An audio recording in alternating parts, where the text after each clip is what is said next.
বিসমিল্লাহির রহমানির রহিম। ১৯৭১ বাঙালি মুসলমানদের ইতিহাসের নতুন এক দিগন্ত উন্মোচনের বছর। ১৯০ বছরের পরাধীনতার অভিশাপ মুক্ত হয়ে আরেক পরাধীনতার বেড়াজালে ১৯৪৭ আবদ্ধ হয়ে পড়েছিল বাঙালি মুসলিম সমাজ। ভৌগোলিকভাবে বিচ্ছিন্ন দুইটি ভূখণ্ড একক দেশ হিসেবে প্রতিষ্ঠিত হল। কথা ছিল, মানুষ মানবিক মর্যাদা নিয়ে বাঁচতে পারবে, সাম্য প্রতিষ্ঠা হবে, সামাজিক ন্যায় বিচার কায়েম হবে, উন্নতি, সমৃদ্ধি ও ভ্রাতৃত্ব প্রতিষ্ঠা হবে। কিন্তু আদতে দেখা গেল ইংরেজ উপনিবেশনের বদলে পাকিস্তানি উপনিবেশ কায়েম হয়েছে। একই দেশের একাংশের নেতারা অন্য অংশের মানুষের সাথে সাম্রাজ্যবাদী আচরণ করছে। বাংলার মানুষকে দ্বিতীয় শ্রেণীর নাগরিক বানিয়ে রাখা হচ্ছে। সরকারি চাকুরি, নিরাপত্তা বাহিনীতে বাঙালিদের বঞ্চিত করা হচ্ছে। উন্নয়নে বৈষম্য হচ্ছে। সোনার বাংলা শ্মশানে পরিণত হচ্ছে। স্বভাবতই রুখে দাঁড়ায় বাঙালিরা। সাম্য, মানবিক মর্যাদা ও সামাজিক ন্যায় বিচার নিশ্চিত করার জন্য ব্যাকুল বাংলার মানুষ তাদের ওপরে চাপিয়ে দেয়া এক যুদ্ধে জীবন বাজি রেখে সংগ্রাম করে। লাখো শহীদের জীবন, রক্ত, হাজারো মা বোনের সম্ভ্রমের বিনিময়ে অর্জিত হয় আরেকটি স্বাধীনতা। আবারও আশায় বুক বাঁধে বাংলার মানুষ। এবার বুঝি নিজস্ব সংস্কৃতি, বোধ, বিশ্বাস ও নিজস্ব চেতনাবিধৌত পন্থায় রাষ্ট্র, অর্থনীতি ও সমাজনীতি প্রতিষ্ঠা করা যাবে। এবার বুঝি বাঙালির কাঙ্ক্ষিত মুক্তি, সমৃদ্ধি আসবে। কিন্তু হায়, স্বাধীনতার পরে পাকিস্তানি উপনিবেশিক শাসনামলে নির্বাচিত সাংসদদের দায়িত্ব দেয়া হলো সংবিধান রচনার। তারা জনমত যাচাই না করে, বাঙালির ইতিহাস, ঐতিহ্য, চেতনার গভীর বিশ্লেষণ না করে ভিনদেশি সংবিধান থেকে ধারণা নিয়ে তৈরি করলেন একটি সংবিধান। স্বাধীনতার পরবর্তী বছরগুলোতে রাজনৈতিক হানাহানি, ক্ষমতার পালাবদলের সহিংসতা, রাষ্ট্রীয় ক্ষমতা ব্যবহার করে অনাচার, আমলাতান্ত্রিক অযোগ্যতা, অদক্ষতা, অর্থনৈতিক ভঙ্গুরতা, বিশৃঙ্খল শিল্পায়ন, অপরিকল্পিত নগরায়ন, মুহুর্মুহু সামরিক অভ্যুত্থান ইত্যাদিতে মানুষের জীবন দুর্বিষহ হয়ে উঠেছিল। এর মূল কারণ ছিল বাঙালির স্বাধীন ভূখণ্ড পরিচালনার জন্য যথার্থ নীতির অনুসরণ না করা। এই বাস্তবতাকে অনুধাবন করে এদেশের শীর্ষ জনবুদ্ধিজীবী, গণমানুষের ঐতিহাসিক সামাজিক প্রতিষ্ঠান, উলামায়ে কেরাম ও দেশের সকল শ্রেণী পেশার মানুষের নেতৃত্ব ও অংশগ্রহণে ১৯৮৭ সালের ১৩ই মার্চ প্রতিষ্ঠিত হয় ইসলামী আন্দোলন বাংলাদেশ। প্রতিষ্ঠার পর থেকেই ইসলামী আন্দোলন বাংলাদেশ দেশের সর্বত্র দেশ, ইসলাম ও মানবতার পক্ষে জনমত গঠনের কাজ করেছে, আজও করে যাচ্ছে। ইসলামী আন্দোলন বাংলাদেশের লক্ষ্য প্রচলিত জাহেলি সমাজ ব্যবস্থার পরিবর্তন সাধন করে ইসলামী আদর্শ বাস্তবায়নের মাধ্যমে খেলাফতে রাশেদার নমুনায় বাংলাদেশকে একটি কল্যাণ রাষ্ট্রে পরিণত করা। উদ্দেশ্য, দুনিয়ায় শান্তি ও আখিরাতের মুক্তি লাভের জন্য আল্লাহ তাআলার সন্তুষ্টি অর্জন। ইসলামী আন্দোলন বাংলাদেশের কর্মসূচি: ১. দাওয়াত।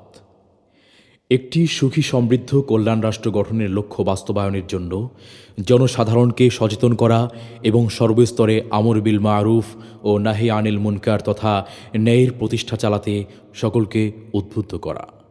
২. সংগঠন।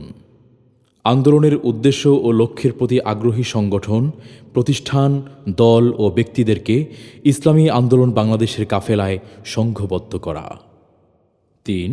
জ্ঞানার্জন ও প্রশিক্ষণ। নৈতিকতা সমৃদ্ধ আলোকিত মানুষ গড়ে তোলার লক্ষ্যে প্রয়োজনীয় ধর্মীয় জ্ঞান প্রসারের পাশাপাশি প্রচলিত জ্ঞান বিজ্ঞান চর্চা, কর্মমুখী শিক্ষা ও প্রশিক্ষণের মাধ্যমে জনগণকে সুশিক্ষিত, দক্ষ ও আদর্শিক নাগরিক হিসেবে গড়ে তোলা। সংঘবদ্ধ লোকদের আদর্শিক, আধ্যাত্মিক, রাজনৈতিক, সামাজিক ও সাংগঠনিক দিক থেকে ইসলামী সমাজ গঠনের যোগ্য সৈনিক হিসেবে গড়ে তোলা। ৪. ঐক্য। ইসলামের সুমহান আদর্শের ভিত্তিতে গণমানুষের মধ্যে সুসম্পর্ক ও সংহতি সৃষ্টির চেষ্টা চালানো। ৫. শিক্ষা সংস্কার। জাতীয়ভাবে সর্বজনীন কল্যাণকে সামনে রেখে প্রচলিত মাদ্রাসা শিক্ষার উন্নয়ন এবং স্কুল কলেজ ও বিশ্ববিদ্যালয়ের সাধারণ শিক্ষাকে ইসলামী শিক্ষা ব্যবস্থার সমন্বয়ে কর্মমুখী শিক্ষা ব্যবস্থা প্রবর্তনের চেষ্টা চালানো। 6. খেদমতে খালক। খেদমতে খালক বা সমাজের অবহেলিত বঞ্চিত মানুষের সেবা, জালিমের প্রতিরোধ এবং খেটে খাওয়া মাজলুম মানুষের অধিকার আদায়ে সক্রিয় ভূমিকা পালন করা। 7. সমাজ সংস্কার ও অর্থনৈতিক মুক্তি। সর্বস্তরে সুদ, ঘুষ, দুর্নীতি, সন্ত্রাস, খুন, ধর্ষণ, চুরি, ডাকাতি ইত্যকার সামাজিক ব্যাধি উচ্ছেদ করে গণবিপ্লবের মাধ্যমে একটি আদর্শ সমাজ গঠন করা। অপরদিকে দারিদ্র্যের অভিশাপ থেকে দেশ ও জাতিকে মুক্ত করতে সম্পদের সর্বোত্তম ও সঠিক ব্যবহার, ব্যাপক কর্মসংস্থান সৃষ্টি, দেশীয় শিল্পের বিকাশ এবং কৃষি বিপ্লবে সর্বোচ্চ গুরুত্ব প্রদানের পাশাপাশি সুদভিত্তিক সমাজ ব্যবস্থা উৎখাত করে ইসলামের জাকাত ও হালাল ব্যবসার নীতি বাস্তবায়নের মাধ্যমে একটি স্বনির্ভর ও সমৃদ্ধ জাতি হিসেবে গড়ে তোলার চেষ্টা করা। 8. অপশক্তি ও অপসংস্কৃতির প্রতিরোধ। জাহেলি অপশক্তি ও অপসংস্কৃতির সয়লাভ রোধ করে সুস্থ ধারার সৃজনশীল ইসলামী সংস্কৃতির বিকাশ ঘটানোর সক্রিয় প্রয়াস চালানো। 9. অমুসলিম বা সংখ্যালঘুদের অধিকার। অমুসলিম বা সংখ্যালঘু সম্প্রদায়ের জান-মাল, ইজ্জত আবরুর নিরাপত্তা ও ধর্মীয় স্বাধীনতা সহ সকল নাগরিক অধিকারের নিশ্চয়তা বিধান। 10. গণ আন্দোলন। সমাজ ও রাষ্ট্রের অকল্যাণকামী ভোগবাদী ও খোদাদ্রোহী নেতৃত্বের অবসান ঘটিয়ে খোদাভীরু দেশপ্রেমিক যোগ্য লোকের নেতৃত্বে ইসলামী আদর্শভিত্তিক একটি কল্যাণ রাষ্ট্র প্রতিষ্ঠার জন্য সর্বসাধারণকে অনুপ্রাণিত করে গণ আন্দোলন গড়ে তোলা। ইসলামী আন্দোলন বাংলাদেশের বৈশিষ্ট্যসমূহ। 1. ইসলামী আন্দোলন বাংলাদেশ প্রচলিত কোনো দলীয় রাজনীতি নয়, বরং এটা দিন কায়েমের এক সর্বজনীন আন্দোলন, যা সম্পূর্ণরূপে আল্লাহ ও রাসূল সাল্লাল্লাহু আলাইহি ওয়াসাল্লাম নির্দেশিত এবং হযরত সাহাবায়ে কিরামের অনুসৃত পথে পরিচালিত। 2. হক্কানি ওলামা, পীর, মাশায়েখ ও দিনদার বুদ্ধিজীবীদের সমন্বিত নেতৃত্ব। 3.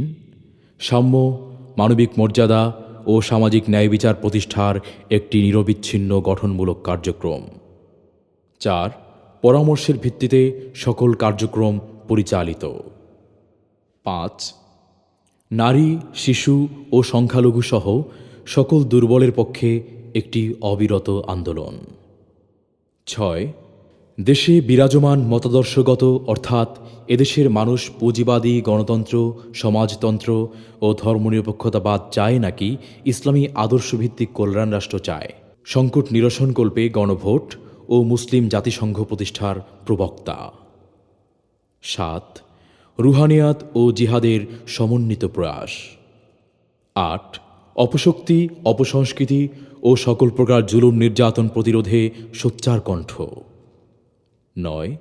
আদর্শ মানুষ গড়ার এক অনন্য সংগঠন। 10.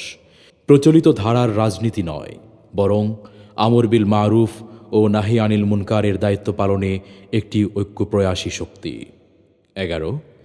ইসলাম বিরোধী সকল কর্মকাণ্ড, নীতি ও পদক্ষেপের বিরুদ্ধে আপোষহীন অবস্থান। 12. এই আন্দোলনের বিপ্লবী স্লোগান, শুধু নেতা নয়, নীতির পরিবর্তন চাই। অতএব দল মত নির্বিশেষে সকলের কাছে উদাত্ত আহ্বান, আসুন দেশের স্থায়ী শান্তি ও মানবতার সার্বিক মুক্তির লক্ষ্যে ইসলামী আন্দোলন বাংলাদেশে যোগদানের মাধ্যমে ঈমানি দায়িত্ব পালন করি এবং বাংলাদেশকে একটি পূর্ণাঙ্গ কল্যাণ রাষ্ট্রে পরিণত করার সর্বাত্মক আন্দোলনে অংশগ্রহণ করে উভয় জাহানের কামিয়াবি অর্জন করি। আল্লাহ হাফেজ।